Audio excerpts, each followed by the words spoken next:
안녕하십니까. 사주 원국에 물이 많으면, 즉 수가 많으면 어떤 영향들이 나타나는지, 그리고 그에 따라서 어떠한 개운법을 활용해야 하는지, 수가 많아짐으로 인해서 사주 원국에 미치는 영향은 어떻게 나타나고, 따라서 어떠한 역할로서 이것을 극복할 수 있어야 하는지에 대해서 알아보겠습니다.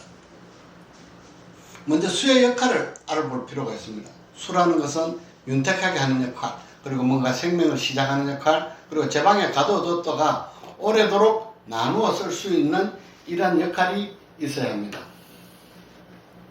수라고 하면은 천간에 나타나 있는 임수와 개수를 제외하고도 지지에는 해수, 자수, 신금, 진토, 축토 속에는 각각 수가 다 내장되어 있습니다.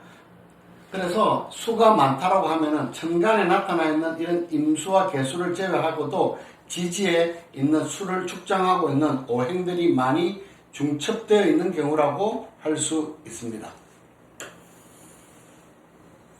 수가 갖는 각각 오행에 미치는 역할은, 수는 먼저 목을 성장시킨다, 목을 튼튼하게 한다. 이것을 수생목이라고도 합니다. 수가 있어야 목이 자랄 수 있다는 것입니다.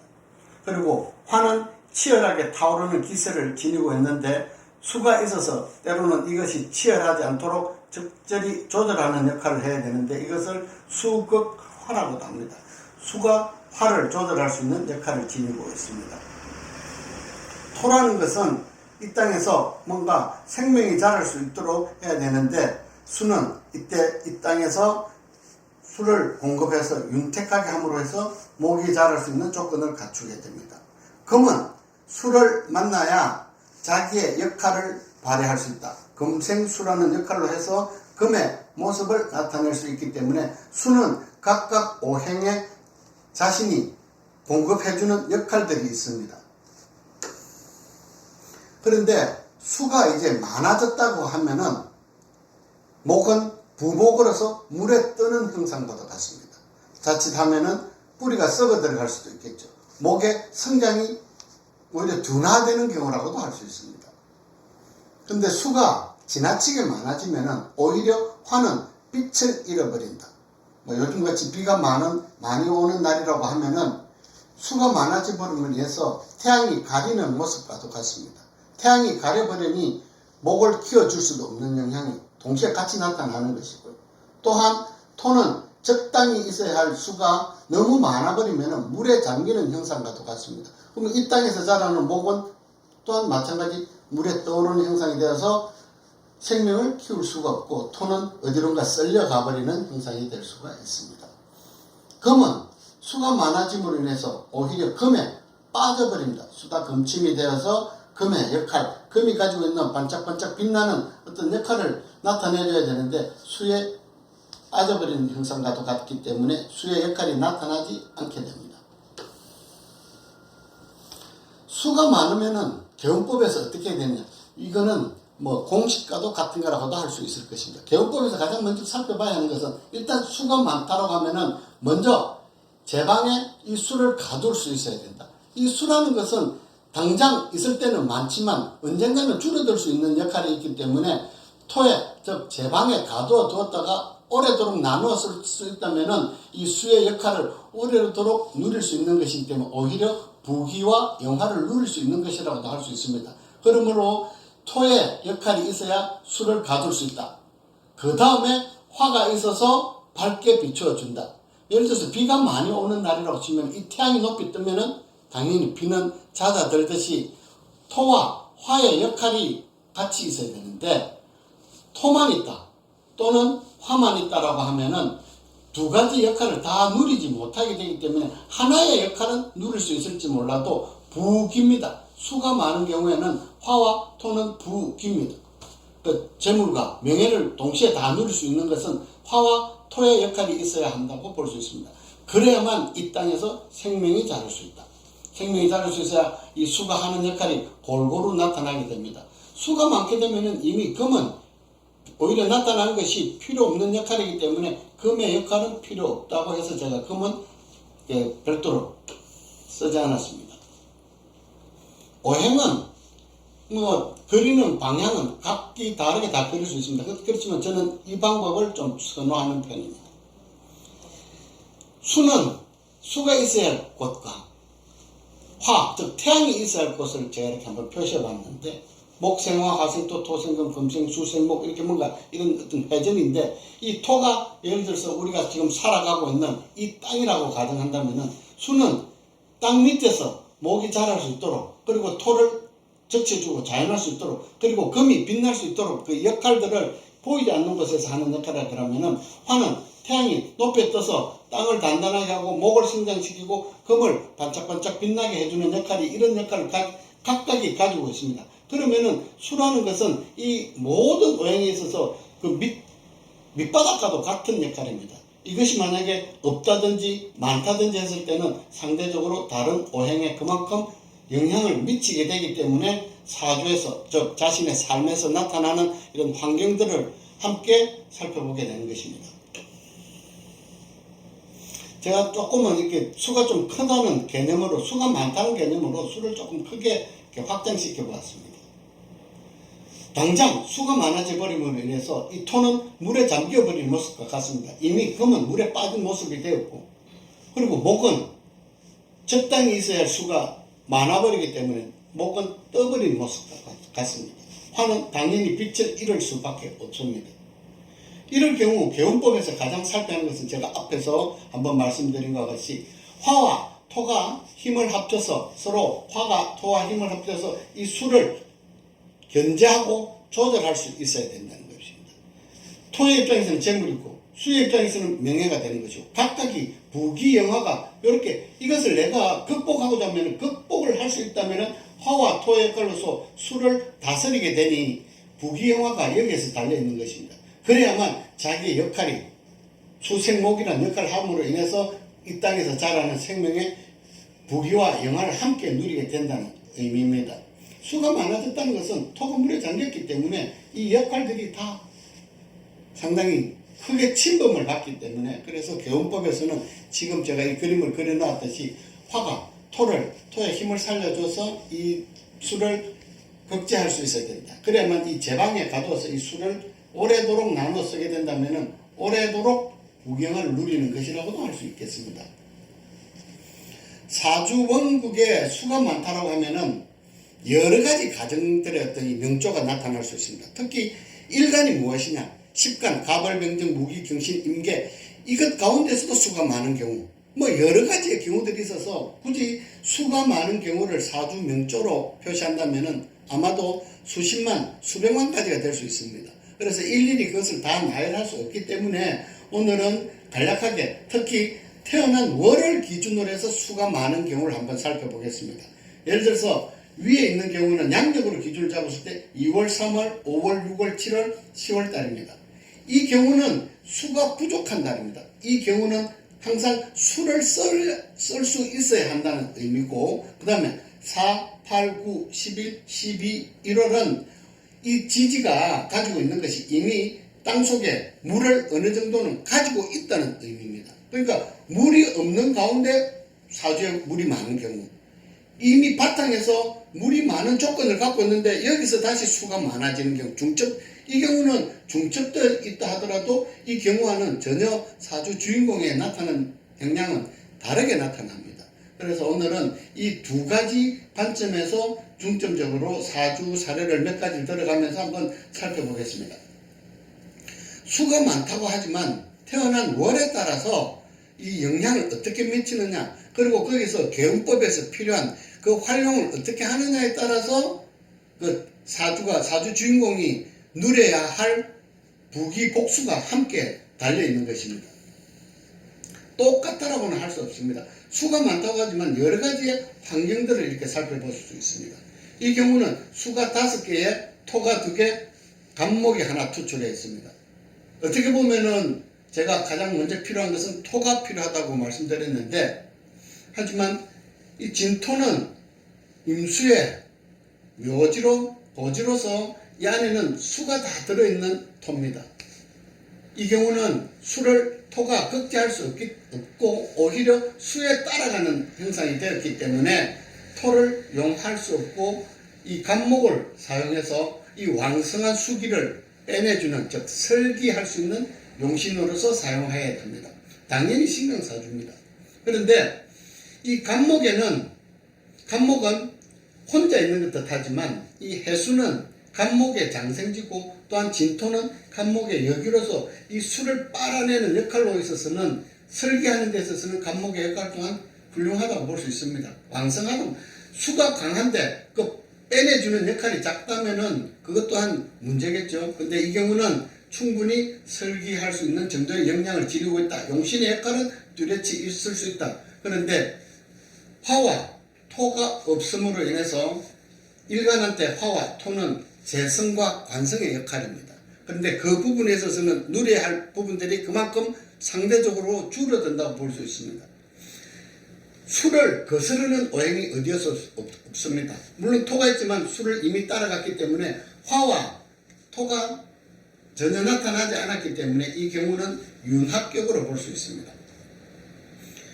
따라서 원국에서 이런 상황을 갖추고 있다면 앞으로 대운에서 화와 토를 만났을 때는 오히려 흉함이 나타날 수 있다.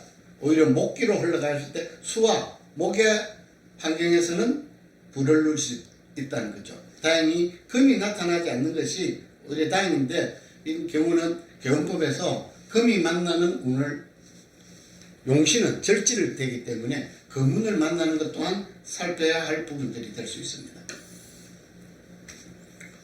다음은 무토일간이 자월에 생겼는데 수는 하나밖에 없습니다. 보시는 바와 같이. 근데 전부 나머지 6개는 다 금입니다. 경신금, 신유금으로 이루어져 있는데 이것이 어떻게 수가 많은 사주냐? 이 많은 금들은 결과적으로 다 수를 따라가는 특히 신자, 수국을 이루고 있기 때문에 다 금의 장생지들입니다. 수의 장생지들입니다. 그러다 보니 이 금들은 다 수로 다 들어가게 되어 있다는 거죠. 그래서 이 경우는 수가 왕성한 경우입니다.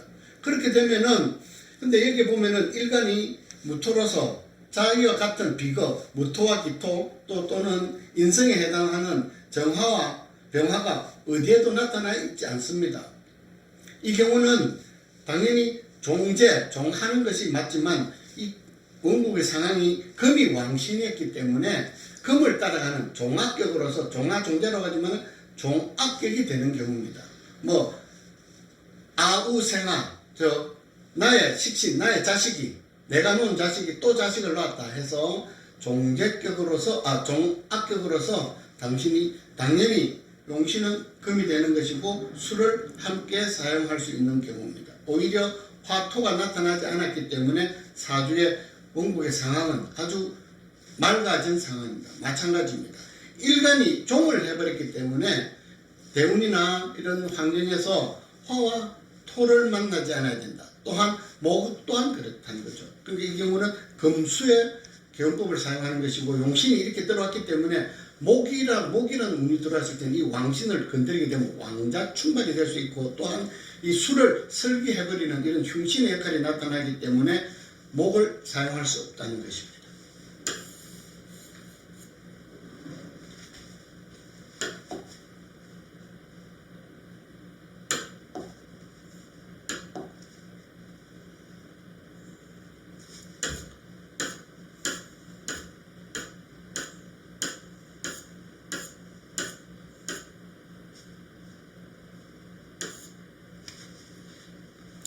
이 경우는 을의 정해 임자 무신입니다.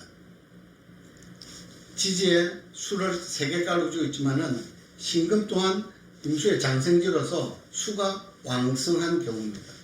천간에 을목과 정화, 무토, 식재관이 동시에 다 나타나 있습니다. 신강사주에서 식재관이 다 떠 있으니 용신은 다 투출해 있는 상황입니다.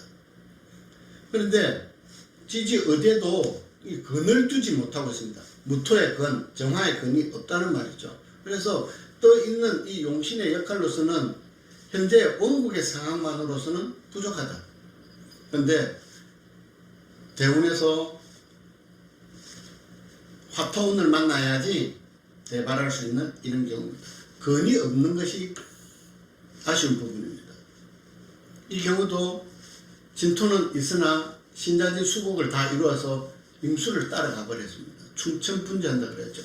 화를 극해버리고 토를 무너뜨려 버릴 정도의 수의 왕성한 기세를 지니고 있습니다. 물론 식재관이 다 천간에 투출했습니다. 이 경우도 지지에는 뿌리를 두지 못하고 있습니다. 물론 이 진토가 편간의 무토로서 어느 정도의 근은 가지고 있으나 수국에 휩쓸린 형상이기 때문에 토에 기대하지 못하는 것들이 있다는 거죠. 이것이 여자분의 사주라고 하면은 이 편간은 자신의 배우자에 해당할 수도 있고 여러 가지 이런 환경이 되는데 이 경우가 믿는 토끼에 발등 찍힐 수 있는 것이라고 볼 수 있습니다. 이 진토에 기댔다가는 신자적 수국을 이뤄서 휩쓸려 내려가 버리기 때문에 이 진토는 토사와 같아서 기댈 곳이 못 된다. 따라서 이 경우도 화와 토운에서 살펴야 할 뿐입니다. 아쉬운 분은 이 진토는 결국 토를 극제해 주지 못하기 때문에 천간에 있는 무토, 즉 병화와 무토를 용해야 된다고 볼 수 있습니다. 천간에는 임수와 개수 두 개만 나타나 있지만 지지에는 신금과 유금이 이렇게 국을 이루고 있는 상황입니다. 마찬가지로 수가 금이 많은 사주이긴 하지만 전체적인 오행의 기세로 본다면 당연히 수가 많은 경우라고 할 수 있습니다. 간목도 투출했고 오화, 무토 다 투출해 있지만 간목은 이미 절지에 앉아있기 때문에 용할 수 없다는 겁니다. 그리고 이 많은 수를 간목이 혼자서 절지에 있는 뿌리도 없는 간목이 설계할 수 없기 때문에 당연히 무토가 용신이 되고 오화는 희신으로서 무토의 근이 되고 뿌리가 되어줘야 됩니다. 다행히 오화에는 기토가 들어있기 때문에 용신의 역할은 충분히 받쳐줄 수 있다. 앞의 경우는 근이 없는 경우 뿌리가 무토가 투출했지만 밑에 지지에다 근을 두지 못했기 때문에 역할이 조금 부족했다면 이 경우는 오화가 있어서 뿌리가 튼튼한 경우입니다. 제자약살격이라고도 할 수 있습니다. 그런데 이 경우는 더욱 좋아 보이는 것은 사주의 병이 금인데 이 화가 금을 견제하면서 용신을 생해주고 있기 때문에 화토, 즉 화토가 이 많은 수를 다 가두어서 목은 한쪽 구석에서 자랄 수 있는 역할을 주었기 때문에 용신의 역할로서는 아주 뛰어난 경우라고 할 수 있습니다. 용신의 역할이 뛰어난 만큼 행운에서 기회가 온다면 크게 발목할 수 있는 경우라고 할 수 있겠습니다. 다음은 이제 일간이 무토입니다. 수월에 태어났습니다. 또한 무토가 투출된 상황입니다. 수는 숫자로 잘 본다면 4개입니다. 어떻게 보면 오행 중에서는 가장 많으니까 이 경우도 수가 많다라고도 할 수 있겠지만 하지만 이 경우는 토가 더 많은 경우입니다. 토가 더 왕성한 경우라고 볼 수 있습니다. 큰 제방에 물이 갇혀있는 모습이라고도 할 수 있습니다. 수도 분명히 많은 것은 노광지를 두고 있기 때문에 수 또한 상당히 많은 양이지만 이것은 아주 큰 댐에 물을 가득 담아놨습니다. 근데 경금이나 신금이 나타나지 않았기 때문에 어떤 식신이 없기 때문에 이 수는 언젠가는 말라버리는 형상과도 같습니다. 더구나 병화가 높이 떠서 이 수를 가득 담긴 물을 계속 위에서 말려주고 있기 때문에 이 수는 가면 갈수록 점차적으로 줄어든다. 이 경우는 초년의 재물의 복은 크게 누린다고 볼 수 있습니다. 토가 수를 가두었기 때문에 토극수로서 재성, 즉 나의 품에 수를 가득 안고 있기 때문에 재물을 끌어안는 모습입니다. 그렇지만 금이 나타나 있지 않기 때문에 이 수는 마른다. 그러므로 초년에 이 수로 갖는 재성의 역할은 충분히 누리지만 중년 이후나 말년으로 가면서는 재물의 폭이 현저하게 줄어드는 경우라고 볼 수 있겠습니다. 다음은 개수가 미월에 태어났습니다.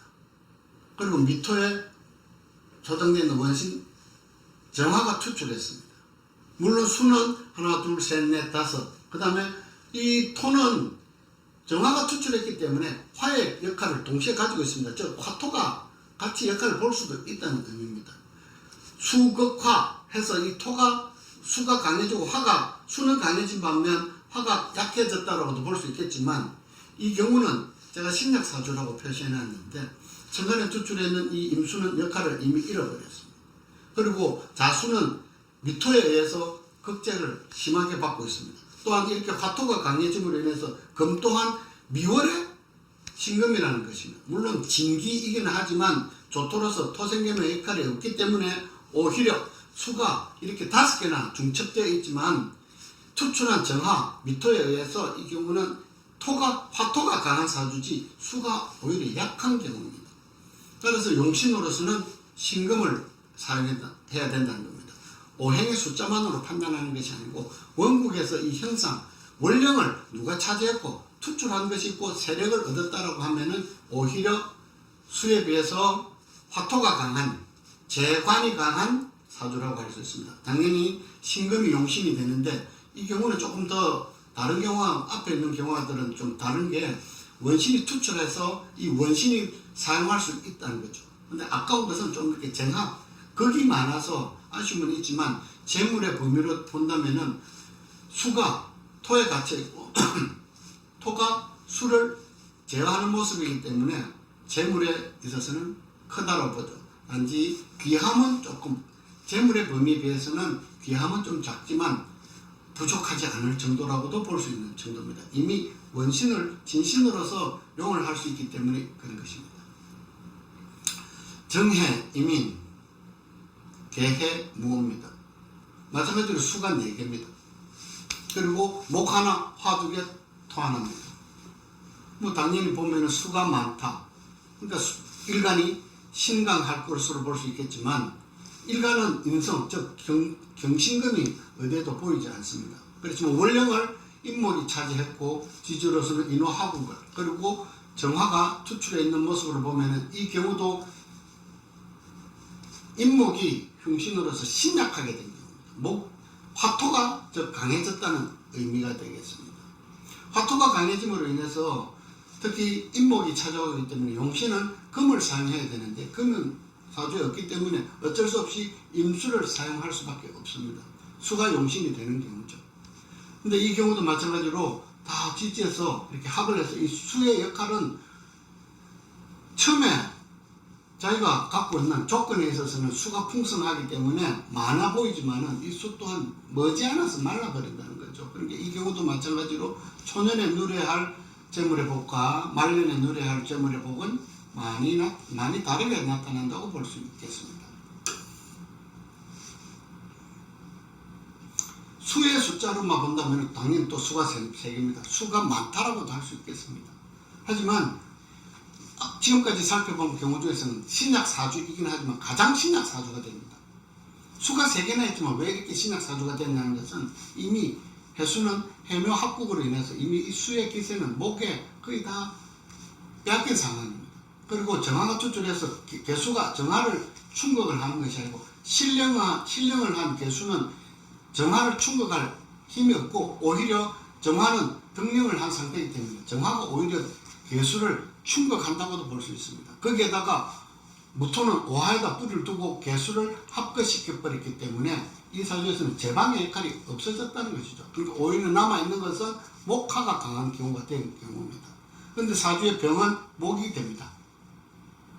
보시는 것과 같이 또 경금, 경신금, 인성이 나타나 있지 않기 때문에 사주에 병은 있으나 약이 없다 할 수 있습니다. 그래서 누려야 할 재물의 복의 범위에 있어서는 반드시 금운, 수운에서 만나야지 이 병을 제거하고 일주를 생조하는 운을 만나야지 발복할 수 있는 경우라고 할 수 있겠습니다.